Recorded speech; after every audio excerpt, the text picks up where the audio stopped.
I'm Will Sibley, and I'm thrilled once again to be introducing you all to our leaf surgery. Just to let people know who haven't attended a surgery before, we deliver regular online webinars.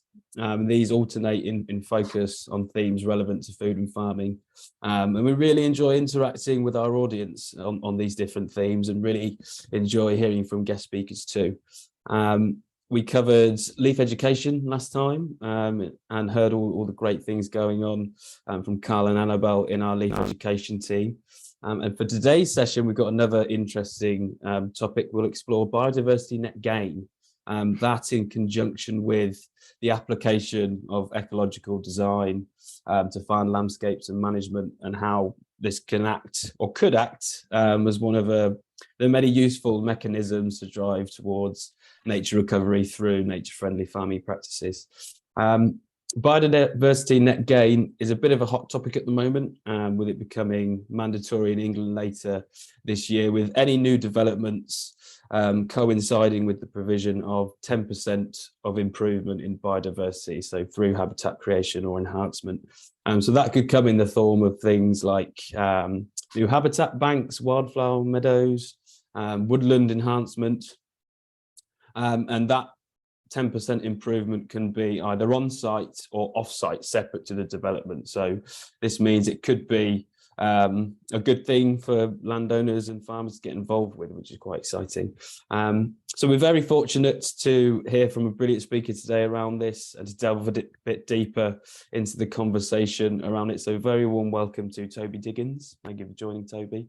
And being a farmer and landowner and landscape architect at the same time, you're really in a quite interesting and unique place to provide a take on this topic. So really looking forward to the discussion. And we'll be chaired by our very own Vicky Robinson, Technical Director at Leaf, who will be talking with Toby after giving a short update on what's been happening at Leaf. So fresh off the blocks from our annual conference last week, and on also the low carbon agriculture show this week. So very warm welcome to you too, Vicky. And lastly, before I hand over, we'd love to hear from our audience. So please do submit your questions to Vicky and Toby by the chat function, which should be somewhere down on the right. And we've left some time at the end for a Q&A. So I'll hand over. Thank you. Sit back and relax and enjoy. Thanks, Will. So yeah, great to see so many of you on the call. And yeah, I'm really looking forward to catching up and talking to Toby in a minute. But just to give a brief reflection on what we've been up to in the last probably couple of weeks. We had a fantastic conference. It was a week ago today. So for those of you who attended, thank you very much for making it such an energetic, optimistic day. And we will be circulating to those who attended the slides and a short sort of feedback form. And for those of you who didn't attend, we will be doing a short summary video as well, which will be circulating more widely. So do keep an eye out of that. And it was then, as Will said, the low carbon show on Tuesday and Wednesday this week. And it was absolutely great to have David Rose, Andy Basin and Nick Down, who all work very closely with us, with Andy and Nick being leaf demonstration farms, attending and speaking there as well. And obviously quite a focus on carbon, and it made me reflect about sort of that not looking at a single issue and needing to look more broadly. And it will be great, obviously, through the discussion this morning with Toby to bring in that sort of wider biodiversity and landscape element as well. And also reflecting on when to collaborate, and actually when do we need to be in that as Leaf in that leading the field position as well. And I had the joy, I only managed to make the low carbon show for one day because that was at the Bays conference on Tuesday. And that's all about looking at how to scale up regenerative agricultural practices, and very much in that knowledge exchange and social learning space, which is obviously something that we're very keen on as well, which leads me on to sort of what's happening next. We've got our Leaf Network event for those of you who are innovation centres and demonstration farms. We're looking forward to seeing you in Harper Adams next Monday and Tuesday. What's going to be obviously a very interesting couple of days. And We've also got, I just wanted to highlight another thing that's coming up, Leaf Open Farm Sunday. We covered that at our previous surgery, but we're running a series of breakfast meetings for those of you who might be interested in opening up your farm this year. So they're on our Leaf Open Farm Sunday website, so do have a look at those. So there's a number of in-person breakfast events where you do get breakfast as well, which sounds fantastic, but there are also some virtual events for those who aren't able to attend the in-person ones. And then obviously, I know the NFU Scotland conference is on at the moment, and we've got the NFU conference next week. So, you know, next surgery will be interesting to reflect back on what's been discussed there. And we've obviously recently had the Elms announcement at the back end of January, which I won't go into more detail, but obviously we welcome having a bit more detail about what's happening in Elms and seeing the press around Scotland. It looks like there's a keenness in Scotland, obviously, to try and understand more from the government about what they actually are going to implement off the back of their agricultural bill consultation that was out at the back end of last year. So yeah, so a little bit going on in the policy world, a lot seeming going on in the conference world.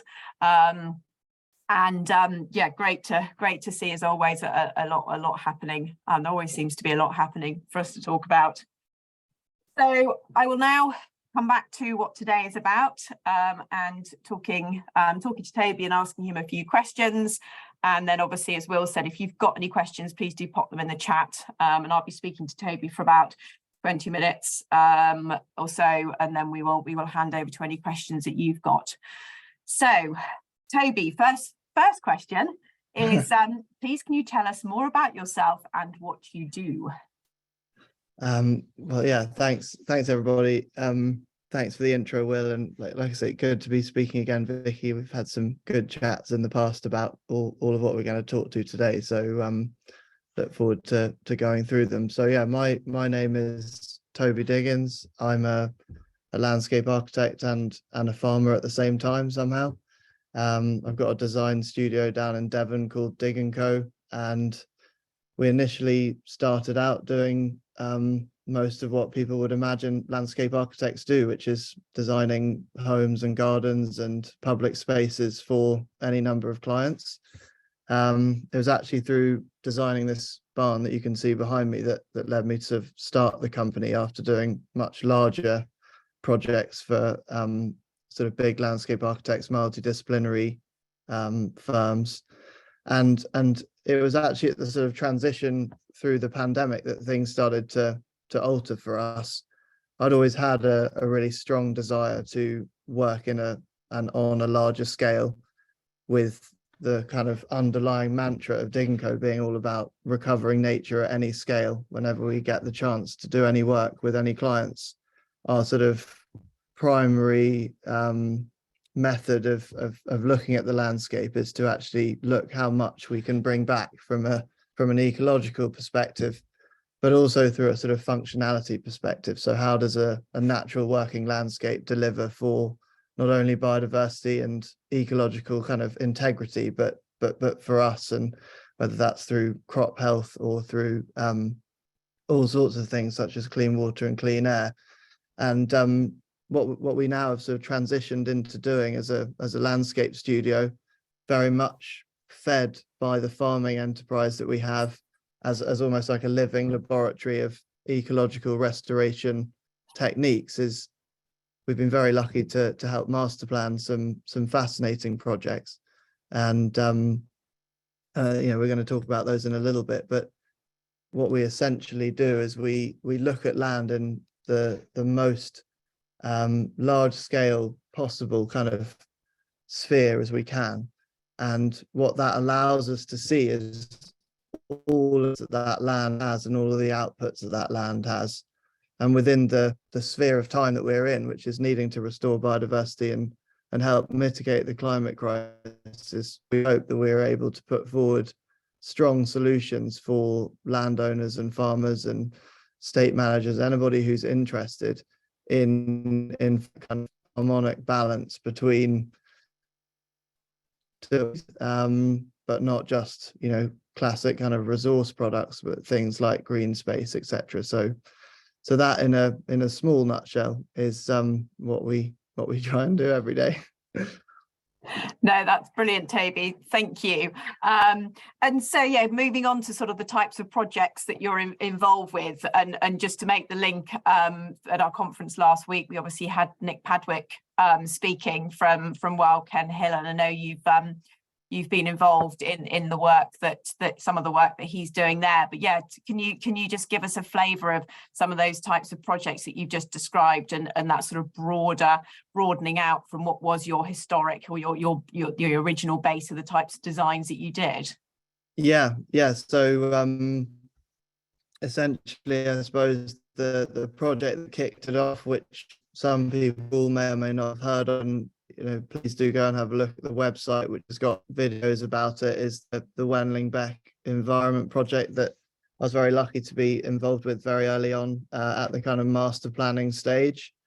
And pertaining specifically to, which we're going to come on to talk about in a sec, the principal idea of the Wenling Beck project was to basically utilise these new funding streams into land, principally Biodiversity Net Gain, to look at a kind of holistic nature project that spanned nearly 2,000 acres of land in central Norfolk and Breckland.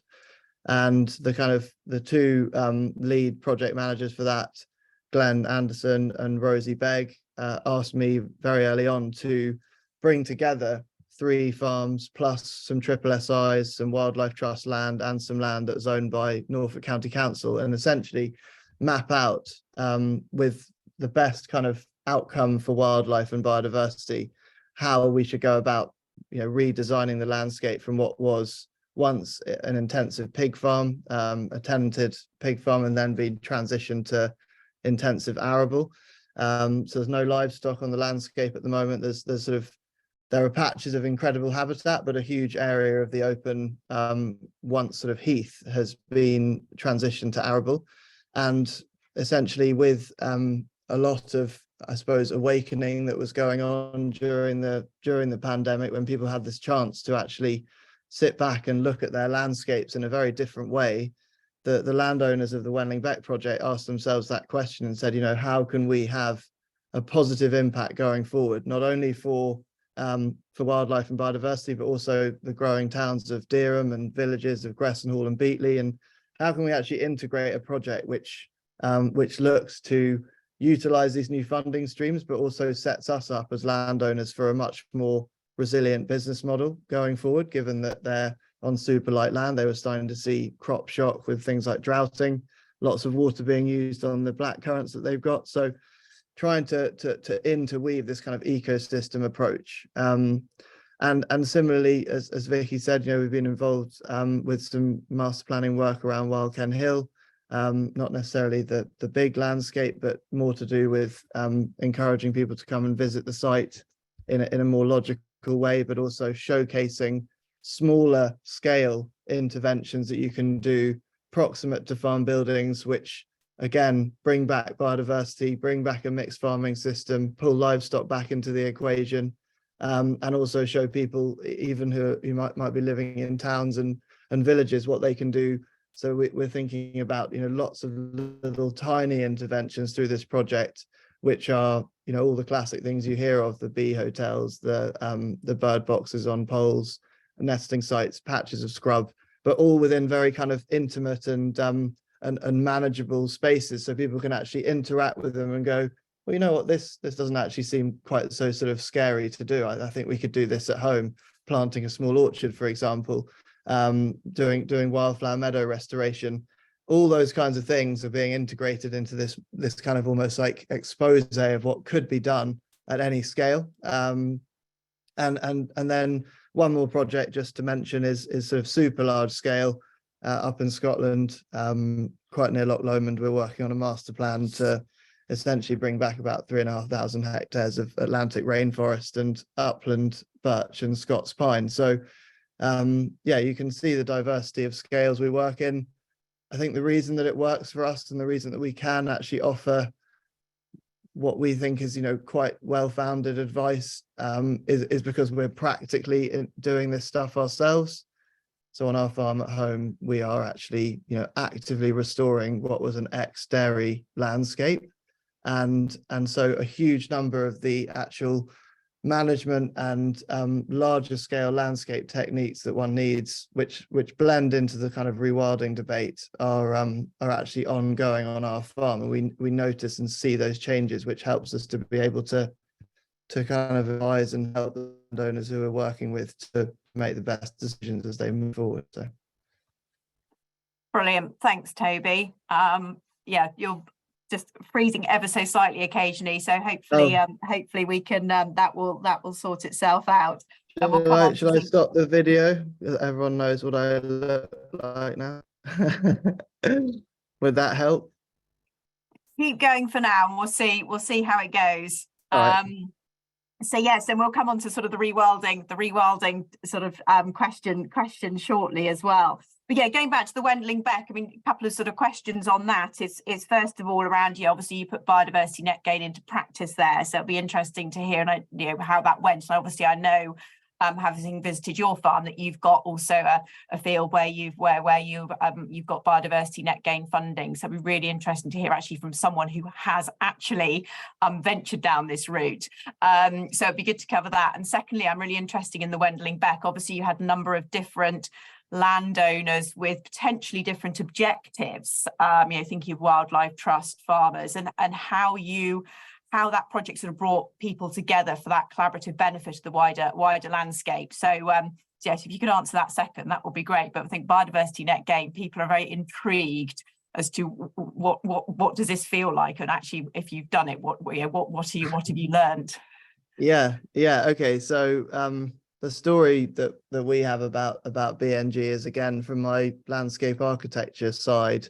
I had come into contact with some ecologists who are working on-site mitigation for BNG, and again through the Wendling Beck project, it kind of it came back around. At the time, we were building the barn that you can see behind us, and again during the pandemic, it seems when everything kind of started for us, there was a landowner who had a field of intensive swede production. They were actually tenanting this field out, and every year we witnessed in the winter the kind of cataclysmic harvest of these swedes, normally as you probably know from Devon, in an exceptionally wet and muggy December, leaving huge ruts across a field that once was undoubtedly a patch of calm grassland or kind of moorland, upland landscape, nearly 200 meters. And through this knowledge of biodiversity net gain, we sort of we decided to buy the field in this unbelievably poor state, knowing that that there was the opportunity to potentially use biodiversity net gain to actually deliver a project that would underpin a long-term restoration. And we were never going to buy the field and keep options open with it. If we bought the field, it was going back to a species-rich habitat, which we would then deliver, super high-quality beef on, which is our kind of product to the food market. We raise pedigree Red Devon cattle, and we have as many as the land can carry, and we do direct sale beef boxes to members of the public and friends and family around the local area to us, which we deliver after it's been hung for sort of 45 days and then butchered by a lovely abattoir down near Ottery. And so that had to fit the farming model, but it had to fit that it was going to be a long-term restoration. And so we started this process of looking out for people who are interested in potentially doing an offset with us, and we came across Devon County Council are actually doing a road widening scheme. Frustratingly for us and them, the size of the hectareage that they needed for the offset kept dropping, and suddenly we were only going to be selling like a corner of the field to one project, and the rest was going to have to be through another agreement. That was a huge learning process for me, is that there is quite a lot of legal stuff which goes with BNG, and we eventually ended up being offered an agreement with the Environment Bank, who probably a lot of people have heard of. Essentially an intermediary between a developer doing the trashing and a landowner doing the restoration. And what we did was we saw their agreement. We just heard at the time that they'd been given quite a large bit of investment. So we knew that the sort of cash position from their perspective was strong, which I don't think some other BNG tertiary or, you know, subsidiary kind of intermediary operators were maybe able to achieve at the time. And we knew as well that because BNG was non-mandatory, we were probably going to find it quite difficult to find other opportunities, especially in mid-Devon, where the size of the market's probably not going to be as big as a lot of other places.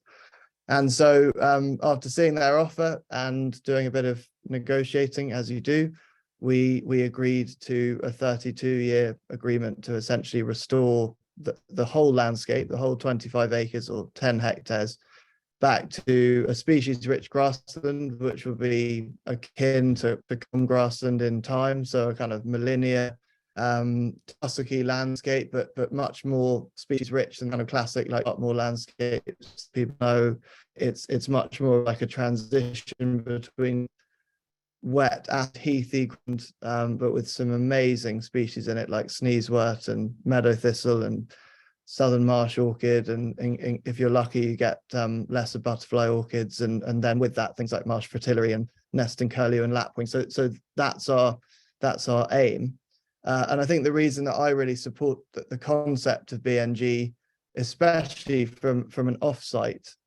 restoration perspective, is that from our perspective, and I know it's very different for every farmer, it is, you know, we want that long term, and I'm young enough to hopefully see out the term, you know, unless I get, you know, knocked over by something, then or like mauled by one of our cows, then I'm probably going to make it to the end of the term. I think that's a big thing that's quite interesting for us. You know, we can see the end of the contract, and as a consequence, you know, we will hopefully have an incredible species rich and sort of valuable piece of landscape, which at the end of this process maybe is enshrined as a nature reserve and goes on in perpetuity being somewhere for nature, which is, you know, first and foremost our sort of farming model. No, brilliant. Thanks, Toby. And just to go back to that sort of bringing together the different parties up in Wendling Beck, and obviously where did the Biodiversity Net Gain fit in with that? Was that the driver for that project to come together, or did it facilitate the ambitions of the project? So yeah, it's a really, really great question, actually, because yeah, I don't think that the landowners would have come together as a cohesive holding, you know, under the Wendling Beck project had there not been long-term agreements on the table. So if it had stayed within the kind of stewardship regime of, you know, up to 10 years, then they would have probably just gone and done it themselves. But of course, the sort of wider landscape scale operation, you know, big landscape transition, certainly meant that there was, once everybody was agreed to it, a bigger input from other stakeholders. So a huge investor in the upfront process of designing this and doing all the baseline surveys, which are integral to BNG, was the Nature Conservancy, who were brought in because they've got a very strong sort of water framework led team who manage their sort of European arms. And the wonderful thing about that is that because of the scale, it allowed for the scale of investment to be driven up. And so they're also a NERF project winner, which also allowed for additional things. And so I think that all ended up, you know, playing into the process of the Wendling Beck project really, really succeeding. And had the BNG not been on the table, maybe things like carbon would have given them enough impetus, but I don't think so. I think because the whole project is underpinned on the restoration of essentially, like, you know, species rich habitats and almost like an ecosystem, they need that longevity to be able to deliver that kind of resilient wildlife project, and you know, regenerative farming at the same time, focusing on the restoration. But there's an amazing project going on within this project of growing black currants regeneratively for the first time in Britain, with, you know, at some point, hopefully in the future, zero inputs. So it's a really, really fascinating thing. And I think also, just another aside, is that collaboration of people has also led to such a strong team spirit. When I go to the Wendling, every time I go to do whatever we're doing, We all go to the pub together, and it's like we really feel like we're doing something exciting, and someone's always got something that they've just done or they're about to start doing. And that kind of community element is also a big part of what's come from collaboration like they're doing. Yeah, no, it's fascinating. That whole, it's something I'm passionate about, which is that knowledge exchange and how that actually can really empower people and drive people on. Yeah, so yes, definitely. so I suppose it's moving. Yeah, that the Wendling Beck. Would you call that rewilding? How does the rewilding debate fit into this, and how do you sort of square that round of some of the challenges we hear about sort of rewilding versus food production, and obviously thinking about what you've done, so in relation to the Wendling Beck, but also thinking about what you've done at home, where in effect you've taken a field, with your Biodiversity Net Gain that was producing swede, now producing beef cattle, and this whole dynamic of the, that often sort of creates that tension, and whether it's just language or whether there is, what's your thought around that, those discussions? Yeah, gosh, yeah. I mean, this is the question that probably could be like the end of the end. Let's go to, but my personal view is that there's a place for all of the different methods that people are putting forward. I don't think that there should be, animosity towards one or the other, because they are all in time showing their own merits. Whether it's farming land that is great for food production, thumbs up. Farming less fertile land in a more holistic way, with bringing livestock back in and adding complexity to your landscape, happy days. To sort of full-blown rewilding in some areas, no doubt a great idea. My view on this whole thing is that in the majority of our arable or lowland landscapes, as far as ecosystem and ecological restoration is concerned, I believe in a managed approach to start with. Before, if you're looking for an ecosystem to be reborn, you then starting to actually take your foot off the management gas and allow natural process to then proliferate. So the reason that I believe in that is because I've got a very strong understanding of grassland rehabilitation, and in a large number of projects that we've done where we've just allowed fields to go back to what we thought they would be in the past, almost every time you don't get the result that you want in terms of species complexity and richness returning without there being some level of intervention. That's normally due to the fact there's been quite a lot of heavy ploughing, or there's been quite a lot of usage of herbicides, which have essentially negated the seed bank.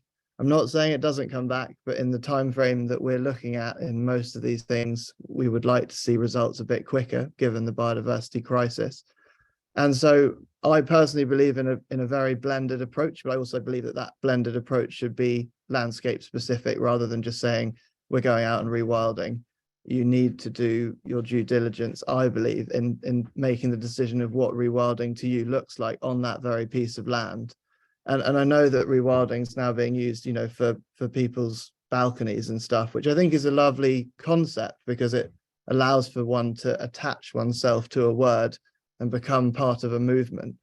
But, the way I look at rewilding is it's sort of like trophic level rewilding, where you're actually bringing back as many tendrils of the once rich ecosystem together. And I think in a lot of lowland scenarios, we are needing to actually do some initial work with the ecological history of baselining and surveying that we have at our fingertips, as much as the natural systems, to kickstart and recharge those ecosystems to go faster, quicker, and get to levels of complexity and richness that are doing great things. So to summarize about the debate, I think everybody who's doing something that is to do with restoring any kind of ecosystem health, whether that's focusing on the soil, planting trees, is all a step in the right direction. I think everybody should be patted on the back for that, because it's a really worthwhile cause and will leave a lot. Just pigeonhole rewilding as a sort of as a concept of allowing natural process to take over, there are going to be landscapes where it's much more applicable. In places where there hasn't been, you know, chucked in too many times, you might get really interesting results. But in some cases, you need to actually think, well, you know, we can do some good here as well. So that's how I think about it. Yeah, it's an interesting as a word, because I know that Tony Juniper did an article. It was in the autumn or winter last year, where he said if we swap the term for making space for nature, would it be less divisive? So it's it's interesting how it's been interpreted, and I hadn't heard that about balconies. So it's fascinating how we latch onto a term. Something that I always, as you know, I find interesting, and we've talked about this before, is you are a landscape designer, and yet you're involved in these approaches where you're letting ecosystems sort of start to do their thing, and whether that's through wilding or however you want to describe it. And I always assume landscape architecture, it's all quite manipulated, and it's all quite sort of laid out and all quite specific. I'm just really interested in how you feel your role as a landscape architect and that design element can fit in with something that's possibly seen to be slightly more letting nature sort of do its thing. It's another great question. I think I think it's quite a philosophical question, actually, because looking at the sort of history of landscape architecture, there have always been the more sort of mathematically led landscape architects who enjoy the rigor of essentially, I think, blending more with the architectural profession. And then there have been landscape architects on the side of a much more ecological approach.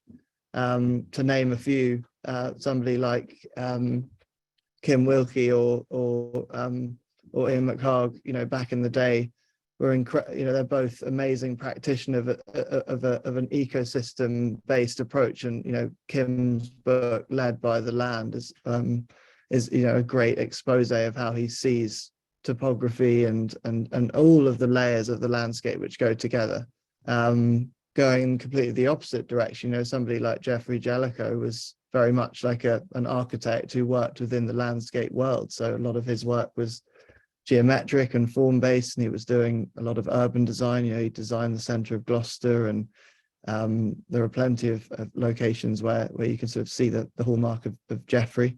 The way I see the position that I'm in at the moment is that I also studied marine biology and ecology as my first degree. So I'd set myself up to have an exceptionally natural way of looking things already. And my entire childhood was spent basically scratching around, watching nature and being amongst it, from the coastlines of Norfolk to the hills of Scotland and what have you. So interestingly, that whole process, once then framed in this much more national and global process of trying to bring a much more natural way of thinking to our daily lives, was very much resonant with me as a landscape architect. And so I love the concept, I think, of helping see landscapes from different angles, which, for many people who've lived on land their entire lives, we all, and I'm definitely culpable of it myself, we all walk the same routes around our farm. We all look at the hillsides like we've always looked at them, and then someone else turns up and says, "Oh, have you noticed that?" And you're like, "Do you know what? I've walked this landscape 30 times. I've never seen that before." Or I'm really, really interested in landscape anthropology and how human beings have shaped the landscape over literally millennia, and also how those interactions with wild animals have come to lead to some of the things we see. And so when we're piecing together these sort of ecologically rich but farmed landscapes, a landscape architect, I think, has a huge role to play, because we tend to bring a much wide of decision-making processes to why we might think about the land in a different way in the future. When that's framed within trying to get ecology back, we're also having to think about, well, if we want the ecology to turn back up, technically sometimes of its own accord or in a managed way, we need to then think about the management techniques which get that back, and then those long-term techniques which actually allow for farmers to make resilient incomes over the long term. So it ends up being, quite a lot like design again, even though it doesn't look like manicured lawns. The design process of creating resilient long-term models is intact. It just visually will be much more wild. No, thank you, Toby. Well, I'm going to stop asking my questions now, because I see we've got a few come through to chat. So, Will, I'm going to hand over to you to pick those up. Thank you very much, and thank you very much, Toby. That was fascinating and such a kind of system-based approach to cover in your work. So that's brilliant. And thank you to everyone who sent questions through.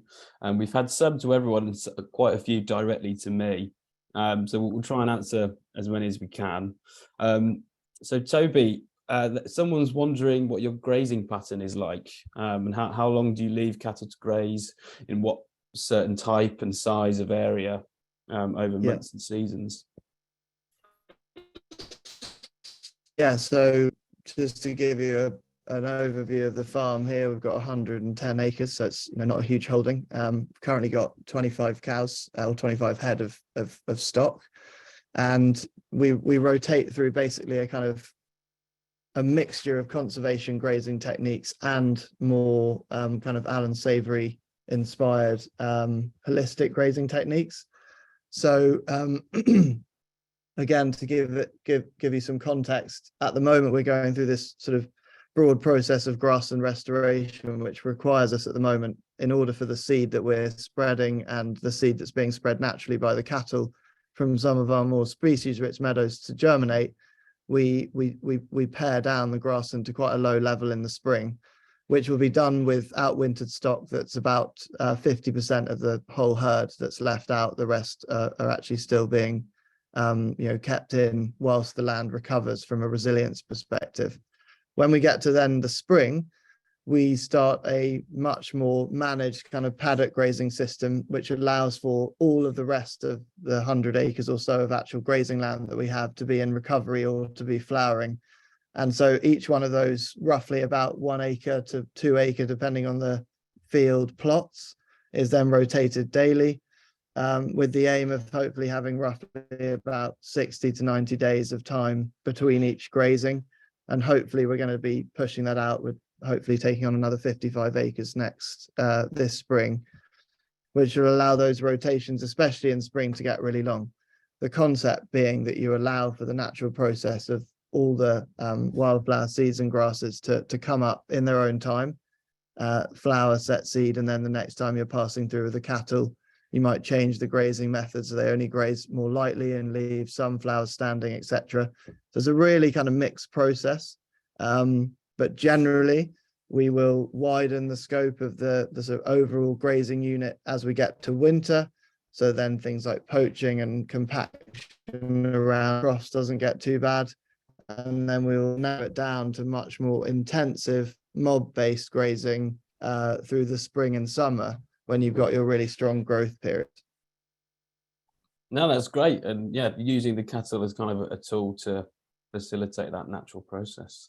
Fantastic. Yeah, thank you. I mean, one more quick thing to say about that is that we will actively also, in small patches, churn land up to a level, not sort of destroy it, but we will open up patches of ground with animal action during the hay cutting season, and then immediately strew species rich hay that's not been tedded, so that it's full of seed. And then we'll let that sort of almost like mulched area completely recolonize with the new seed that's gone in. And then we'll graze it off fairly hard through the winter once the grasses have restored themselves and you're getting the herbage coming through. So then in its first spring, it'll have lots of light to the ground, and boom, you start to see some really great results with the species richness returning. Brilliant. We'll move on to another question on, so when you were investigating biodiversity net gain, were you, or did you find that more in terms of being eligible for other income streams, so perhaps country stewardship, maybe carbon credits or funding from wars companies, things like that? So are you able to stack in that sense of all the different opportunities that are out there? It's a really good question. Again, we in the particular case of the Environment Bank, we actually can't stack on top of the agreement we have with them because they actually take the rights to both nutrients and carbon.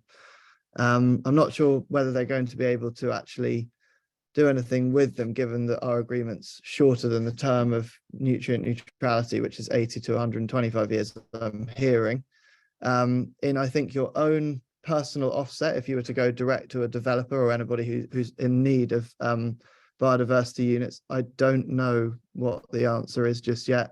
I constantly am getting feedback from lots of people that it could go either way still, although I was excited to hear that you could stack some of your options with the new SFI countryside stewardship hire, which, you know, maybe is a bit of a hint from DEFRA that you're going to be able to stack carbon on top of BNG. I'd welcome anybody who can clarify that. I don't know myself, but yeah, no, thank you. And it kind of relates to another question that we had on the legal agreements on suppliers and developers, and I think you're getting at that it really depends on the agreement you're able to do in terms of who owns what aspect. To explain how our agreements work, we basically have a lease that the Environment Bank have taken on the land from us, so they obviously have a kind of a level of control. If we become negligent managers and decide not to turn up with our cows or do any hay cutting or anything that's part of the management plan, they could technically ask us to leave and replace us with somebody else to manage the land to achieve the biodiversity units that they need to, in good faith, saying they're creating, because they're essentially the owner of the units and they will be selling them on to the developer. We then have a management agreement, which essentially, with us being not only the landowners but also the managers, you can almost kind of see them as two separate pieces. We will manage the land underneath the agreement of the management agreement. And then there's a habitat management plan, which is a very flexible document that changes annually in accordance with what we all say as a group. So we work with one of the ecologists of the Environment Bank, a guy called Tom Rotherow, to essentially create management techniques which deliver what we need to do to get ourselves to species-rich grassland and scrub, which is the two kind of principal habitats we're restoring. The other thing to say about it is that the future is not necessarily going to look quite like that. If you're going direct, you will probably be signing up to what's known as a conservation covenant, which is going to be an agreement which obviously covenants the land for the term of the agreement for it to be managed to deliver the biodiversity units. And I'm not quite so up to speed on it, but essentially going to be kind of three actors in the triangle: the developer who needs to buy, the landowner who wants to do the offset and sell, and then a responsible body who will probably be local planning authorities, who will essentially audit the process and make sure that both parties are getting what they need and doing what they are told to do through the covenants. Okay, great. So there's various options on the table, and more will come as things develop. Yeah. Fabulous. We'll probably have time for one last question. And that is it appropriate to downsite, say, 100 acres? So maybe is it for smaller farms? Is it applicable? And how do you measure the improvement within the BNG? So is there a particular tool out there, or does the ecologists do it perhaps in that triangle you just mentioned? Yeah. So another super good question. It's something that I was, casting around for the answer for a long time whilst the clarity came through. But to answer the first question, I would actually say that the smaller landowner with a smaller holding, dependent upon their model, is interestingly quite well set up for the developer to landowner based offset market, because in many cases developers or other infrastructure projects are not necessarily going to be looking for massive projects to invest in. Things like a new nuclear power station, who would essentially obliterate an area of marshland or some area of grazing marsh, will probably be asking for big unit numbers, or a new train line, or a big urban extension. And that's where these larger projects are going to work, because a couple of big agreements, the space is there, you can really restore nature on a massive scale and get the agreements you need without it becoming too complex. Smaller land holdings, and as you heard from our example, we've done a 10-hectare site, which is seen as, sort of habitat bank now. I think those are going to be just as valuable. There is a lot of talk about making sure that those sites are strategic. So frustratingly, because of people like me on the other side of the fence in the council doing landscape planning about where strategic nature corridors are, there are going to be places where people will be in the green zone or not, as to whether or not they've got a good site to restore. But arguably anywhere is obviously still good. It's just whether you kind of hit a multiplier, which comes on to how do you measure biodiversity net gain, which is that initially you need to have an ecological or biodiversity net gain baseline completed by a qualified ecologist who will go through a process of qualifying the habitats that you've got on your chosen site. You'll then, that ecologist will run a, which is issued by DEFRA. There's a statutory version of that come up to be in line with statutory necessity of BNG mandatory.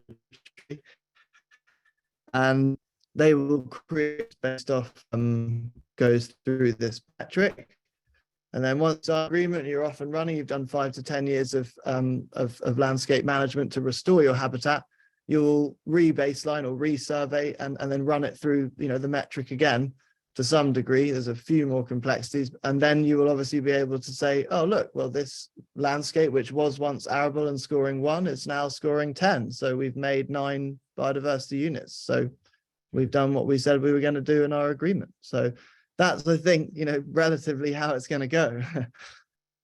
No, that's great. That sounds good, and the importance of baselines in every case. Yeah, baselining is, you can't do it without a baseline. So that's the other thing, is if you're contemplating doing it, you should get a baseline right now, because even if you leave it a year and you're not sure what you're doing, your land will have transitioned probably to another type of habitat, even if it's just fallow. And as a consequence, there could be changes within what it's perceived as. So that all is kind of important to do as a prerequisite of then going out to say you've got a site ready. And the only other thing to say is that there's going to be a sort of national register for offset sites. So you'll be able to register your land nationally, and obviously when projects come up that might need your biodiversity units, you can go into the agreements phase. Oh, that's great. That's a great point to leave it. I think we've run out of time. And just to say, Toby, yeah, it's been fascinating. Thank you very much for speaking, and Vicky, Chair. And everyone for joining in your questions. It's really good to see many familiar faces. I'll let everyone get on with their Fridays and have a good weekends. But yeah, hope to see you next time.